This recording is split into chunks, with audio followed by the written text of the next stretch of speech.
Hello, and welcome to HistoryPod. On the 29th of November 1781, the crew of the slave ship Zong threw the first of at least 132 African slaves overboard in a massacre intended to allow them to cash in their insurance policy. When the insurers refused to pay, the ensuing court cases found that the killing of slaves was legal in some cases.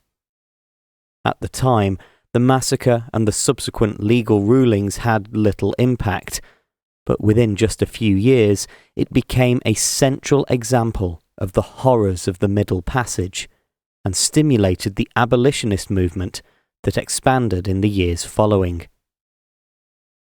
The Zong was originally a Dutch slave ship that was captured by a British gunship in February 1781.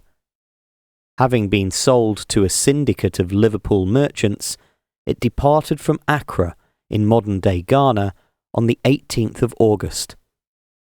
442 slaves were on board the ship at this point, more than twice the number that it was capable of safely transporting. By the third week of November, drinkable water was running low, but the problem was not identified until after a navigational error meant that the ship had sailed 300 miles past its destination of Jamaica.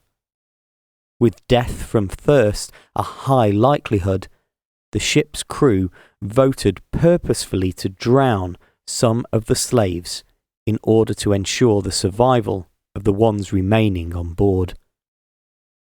The massacre began on the 29th of November and continued for 2 more days. Due to deaths from disease and malnutrition, in addition to the willful mass murder, the ship arrived in Jamaica with just 208 of its original 442 enslaved people on board.